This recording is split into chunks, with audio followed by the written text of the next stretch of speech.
Celeste era uma menina rica que tinha tudo.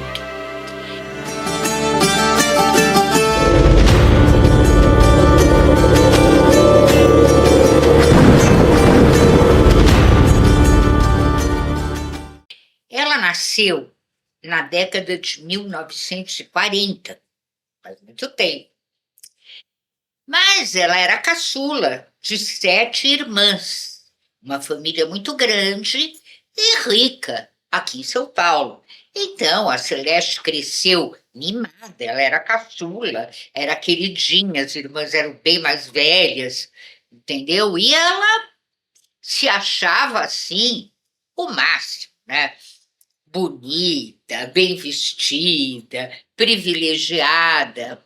E ela cresceu assim, se achando uma menininha maravilhosa até que ela foi para a escola. E na escola, ela começou a ser chamada de legítima bastarda. Isso porque as coleguinhas dela sabiam, porque as famílias das coleguinhas sabiam que a Celeste era filha do terceiro marido da Maria Eulália. E o terceiro marido da Maria Eulália, que era o sujeito que tinha dinheiro mesmo, o mais rico de todos os maridos que ela tivera, era casado com ela no Uruguai. Porque naquele tempo não existia divórcio no Brasil. O divórcio só veio para o Brasil em 1977. Naquela época, para um desquitado se casar, ele tinha que, no mínimo, se casar no Uruguai. E o casamento não era válido no Brasil. Então, as amiguinhas, claro, que também com uma certa inveja daquela menina tão bonita, tão mimada, tão rica, né, descobriram esse detalhe do nascimento dela e começaram a fazer pouco dela. E aquilo, para Celeste, foi um horror, foi uma coisa trágica. Era como se o mundo tivesse explodido. Tudo que ela achava que ela era de bom caiu por terra, porque as outras zombavam dela.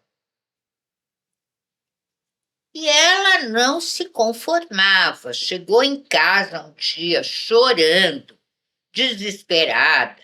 Aí a Maria Eulália falou para ela: Olha, minha filha, isso não é importante. O importante entre as pessoas é o amor. O importante entre seu pai e eu é o amor que nós temos um pelo outro. E desse amor, o resultado é você.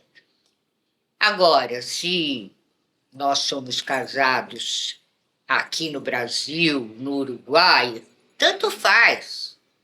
Se nós não fôssemos casados, também não tinha importância. Porque o que importa, na verdade, é o sentimento e não a formalidade. Tudo bem, a Celeste até engoliu aquilo, mas engoliu mal. E uma raiva se instalou dentro dela. Lá atrás dos sentimentos, atrás dos pensamentos. Uma raiva que passou a comandar as relações dessa menina. E ela se tornou uma menina, como eu vou dizer isso? Que agulhava. uma menina que queria achar um casamento no Uruguai em cada amiga, em cada relação, em cada pessoa. Queria achar um defeito,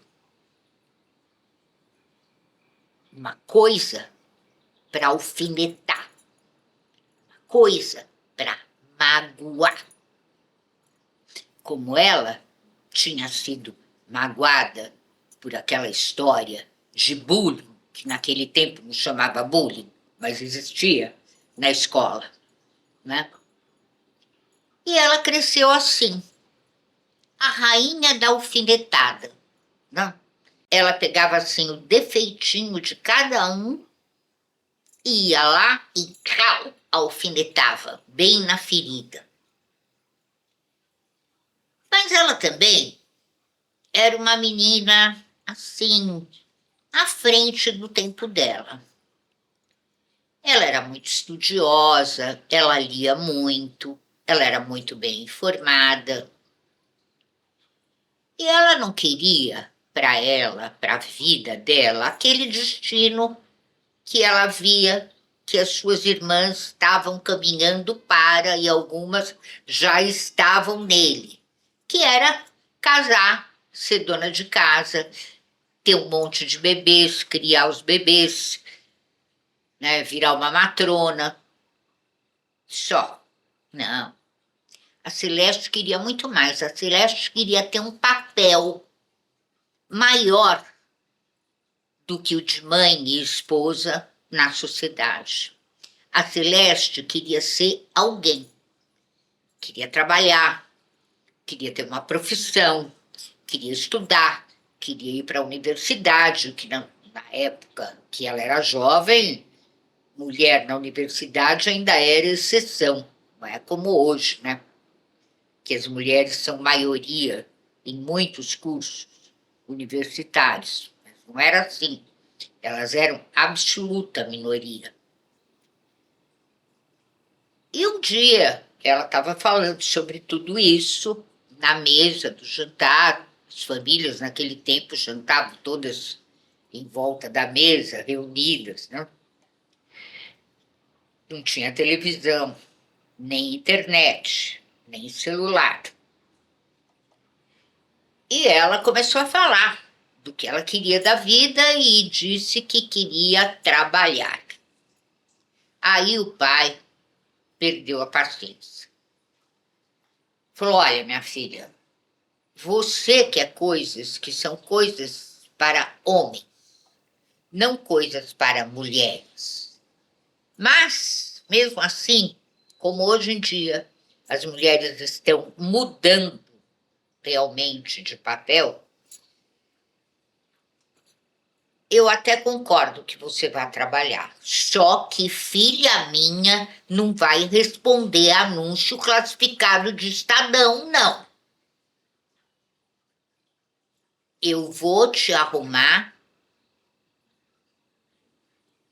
algum amigo, alguma empresa que te coloque lá para trabalhar, por indicação. Não vai ser respondendo anúncio classificado, não, de jeito nenhum. E assim foi. Umas 2 semanas depois, o pai chamou a Celeste e disse: ó, Celeste, eu tenho um amigo, que é o comendador Siqueira, que tem um escritório na Praça 14 Bis. E ele é um incorporador. Ele financia construção civil, projetos, empreendimentos, tanto para residências como para comércio. E ele precisa de uma secretária de confiança. Então, eu disse a ele que a minha filha mais nova estava querendo ir trabalhar, começar a fazer uma carreira dentro de uma empresa, e ele marcou uma entrevista com você. Então, você vai lá e vê se dá certo, se ele te aprova, se você consegue fazer o trabalho que é preciso ser feito. Mas olha aqui, você não me apronta nada. Tá? Porque se você me aprontar alguma coisa, eu juro que eu te tranco num convento para o resto da sua vida. Tá certo? Então é para andar na linha. Deu tudo certo. A Celeste, além de bonita, era muito inteligente, muito esperta. Num instantinho, ela aprendeu toda a rotina do escritório do comendador lá, Siqueira, e começou a se sair muito bem no trabalho. Ela já estava com 18 anos e já estava indo para a faculdade. Tudo ótimo. Só que ela se apaixonou pelo chefe. Se apaixonou perdidamente. Ele era um homem bem mais velho que ela, 12 anos mais velho. Tinha já uma família, era casado. Mas ela se apaixonou por ele e achava que um dia conseguiria fazer com que ele largasse a mulher para ficar com ela. E ela percebia que ia ter que se casar com ele no Uruguai, né? Mas tudo bem, começou a ter um caso com ele. Ele tinha uma garçonnière naquele tempo, que não tinha motel. Os homens de maior posse tinham apartamentos apelidados de garçonnières para fazer amor com outras mulheres. E lá ia a Celeste como comendador para a garçonete dele na Rua Maria Antônia. Na Rua Maria Antônia, naquela época, tinha um monte de prédios só para isso. Apartamentos que eram todos garçoneiros. Tudo ótimo. A Celeste sempre achando que ia conseguir desmanchar o casamento dele, ele sempre prometendo o que ele não ia de jeito nenhum cumprir, né? Mas mantendo a ilusão dela. Aquela coisa que os homens faziam. Até que um dia aconteceu o inevitável. Ela apareceu grávida. E aí, ele disse para ela: bom, eu não posso assumir um filho fora do meu casamento. Eu já tenho meus filhos com a minha esposa. Mas eu tenho um irmão.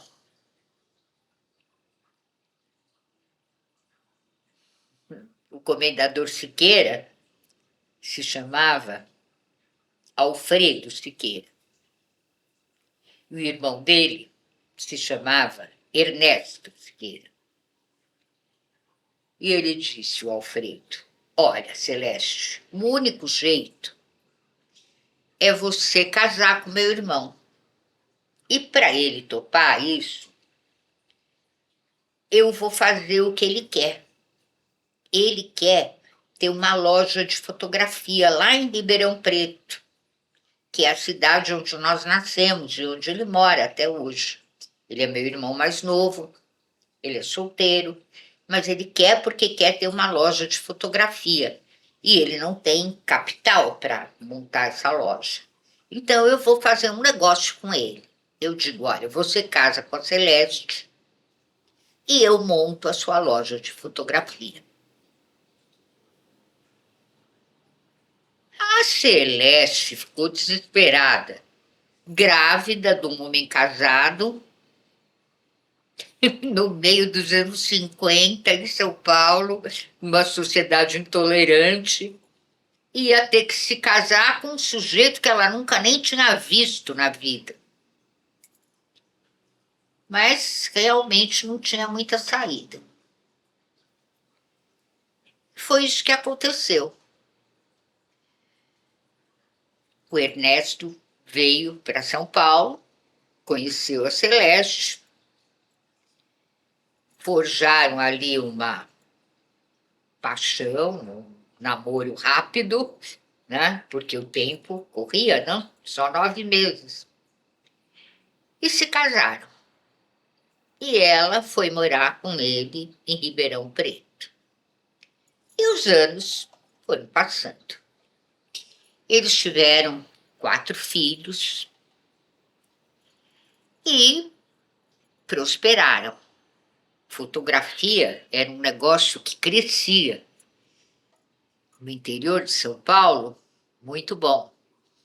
A loja do Ernesto cresceu, montou filiais em outras cidades próximas, e eles foram ficando ricos e viviam muito bem. E moravam numa espécie de sítio, mas muito próximo à cidade, que era muito bonito, tinha muitas árvores frutíferas, um pomar enorme. E a Celeste começou a curtir aquilo, a gostar das árvores, das frutas, a plantar, fez um canteiro de ervas, começou a entender a função de todas aquelas ervas, começou a preparar, começou a criar medicamentos, né, chás, que resolviam pequenos problemas, dor de cabeça, dor nas costas, né? Enfim. E ela começou a se interessar por isso, por jardinagem também, plantava flores, as flores dela eram lindas, ela tinha o dedinho verde mesmo. Aquela chácara, né, aquele sítio, foi sendo engolido pela cidade que crescia e virou uma chácara no meio da cidade, que todo mundo estranhava e admirava até. E a Celeste começou a ser conhecida como a bruxa do bairro, porque ela sabia preparar aquelas poções. Mas ela também continuava sendo alguém que alfinetava, que pegava o ponto fraco das pessoas para alfinetar. Só que ela não percebia isso. Ela não percebia o que ela fazia. Ela se achava generosa. Ela era realmente, ela ajudava as pessoas, ela se achava compreensiva. Ela era realmente, ela conseguia ter empatia pelo problema do outro.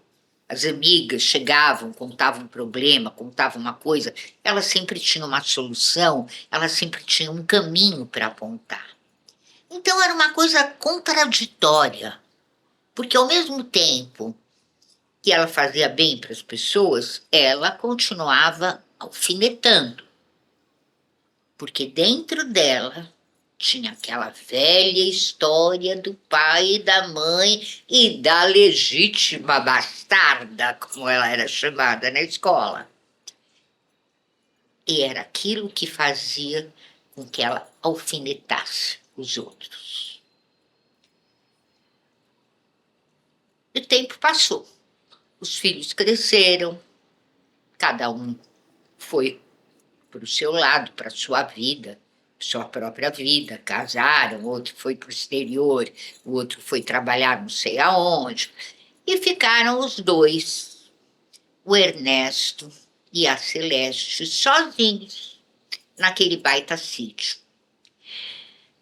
A essa altura do campeonato, a Celeste já tinha o seu cantinho esotérico, se é que eu posso chamar assim, dentro do sítio, debaixo de uma árvore. Era uma cabana, como se fosse quase uma capela.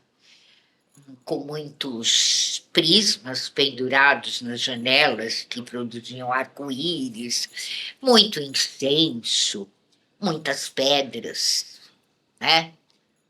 Cada pedra vibra de um jeito, cada pedra tem um efeito. E a Celeste conhecia tudo isso e era o cantinho predileto dela. Aí um dia chegou uma imobiliária lá na chácara deles e fez uma proposta milionária. A chácara tinha ficado no meio da cidade. A cidade foi crescendo, foi envolvendo, foi, né, criando cidade, urbanidade em torno da tal da chácara. E o Ernesto ficou balançado pela proposta da imobiliária. Mas a Celeste falou: de jeito nenhum, eu não vou sair desse chão. Esse chão, eu estou aqui há 40 anos, esse chão para mim é sagrado. São as minhas árvores, são as minhas ervas, são as minhas plantas, são as minhas flores. Eu não vou sair daqui, eu não vou vender isso de jeito nenhum. Para ninguém, não vou deixar construir nada aqui. Depois que eu morrer, se os nossos filhos quiserem destruir tudo, aí, mas eu não vou estar aqui para ver. Eu não vou sair daqui. É. O Ernesto, 40 anos de casado, sabia muito bem que quando a Celeste falava não, era não, né? Ela era super voluntariosa. E tudo bem. Aí um dia ela resolveu alfinetar o próprio marido, coisa que ela já tinha feito algumas vezes. Mas naquele dia ela pegou ele meio bravo e falou para ele: você só prosperou porque seu irmão comendador te financiou e te ajudou e te mandou os primeiros clientes. Se não fosse ele, você não era nada na vida. Porque, na verdade, durante todos aqueles anos, quem a Celeste amava não era o marido, era o irmão do marido. Então, era difícil para ela. Por isso que eles viviam brigando, ela e o Ernesto. Era conhecido na família que era um casal que brigava muito. Mas brigava e depois resolvia tudo na cama. Porque sexualmente eles se davam bem. Então, o casamento até que deu certo. Mas nesse dia, o Ernesto ficou muito bravo e falou para ela: você está dizendo isso porque você tem essa mania de agredir todo mundo e de pegar o ponto mais fraco das pessoas. Não foi você que disse para sua prima que o marido dela tinha se matado por causa dela, porque ela não sabia lidar com a depressão dele? Você disse isso para ela. E a Celeste: não, eu não disse isso. Eu disse que ela poderia. E o Ernesto: para. Foi exatamente isso que você disse. E eu vou te falar mais. Isso que você falou para mim hoje, você passou a vida falando para todo mundo. Você não falou para o seu filho, que não conseguia entrar nos vestibulares de medicina, ano após ano? Você não falou para ele que ele era um fracasso? E você sabe muito bem que vestibular de medicina tem muito de loteria, tem muito de sorte, tem muito de psicológico, é muita pressão. Você não tinha de que dizer para o seu filho que ele era um fracasso. Você não disse para sua irmã Marinha, a sua irmã, a que mais te apoia, a que sempre perdoou todas as suas indelicadezas. Você não disse para ela? Outro dia mesmo, que quando a filha dela era adolescente, disse: você não é mãe coisa nenhuma, você é uma madrasta. E você sabe muito bem que a Marinha é uma ótima mãe e que as adolescentes falam qualquer besteira e depois se arrependem. E você faz essas pequenas maldades a vida inteira. Você passou esses 40 anos que nós estamos juntos fazendo todas essas maldades. E essa sua mania de não comer carne, essa sua mania de, ai, não posso sentir o cheiro do bife, não posso ir onde tem um churrasco. Por quê? Você não come carne? Não come. É uma opção sua. Mas você não precisa ficar agredindo as outras pessoas como se você fosse superior a elas, porque é assim que você se coloca, como se você fosse superior a elas porque você não come carne. E continuou. Eu nem vou contar tudo, porque o Ernesto tinha um vasto repertório de pequenas maldades da Celeste para jogar na cara dela. E naquele dia ele resolveu jogar todas. Ela, de repente, parecia que tinha descoberto que o pai era casado no Uruguai. Outra vez. Ela, de repente, percebeu que ela realmente não era aquele anjo de bondade que ela se julgava. Ela realmente percebeu que por trás de todas aquelas atitudes dela, todo aquele conhecimento esotérico, aquele ímpeto de ajudar as pessoas, de ouvir, de conversar, por trás daquilo tinha esse bicho interior das pequenas maldades, das alfinetadas cruéis.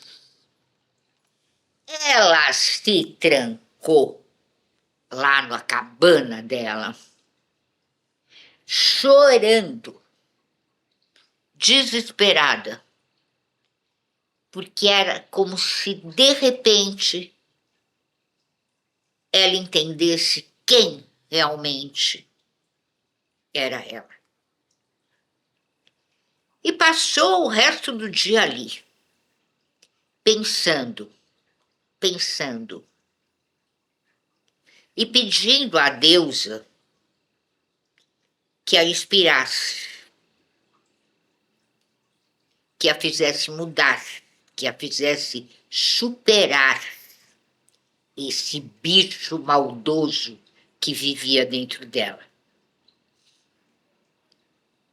E começou a voltar para trás, voltar para o passado, lembrar de pequenas coisas do Ernesto, um momento, uma festa, bodas de prata, uma viagem. E começou a pensar que, afinal, aquele amor que ela achava que ainda tinha pelo irmão dele, pelo comendador, talvez nunca tivesse existido. Talvez fosse mais uma maldade. Talvez fosse mais uma maneira de negar a importância do marido na vida dela, a importância do sexo na vida deles. Colocou tudo na balança e percebeu que o prato da felicidade era bem mais pesado, bem mais sólido, bem maior do que o prato da infelicidade. Quando ela foi dormir, o Ernesto já estava roncando. Ela deitou do lado dele e dormiu também. Quando ela acordou na manhã seguinte, ele não estava lá. Ele não estava na cama. E ela pensou, meu Deus, será que ele foi embora? Será que ele me abandonou? Depois de todos esses anos?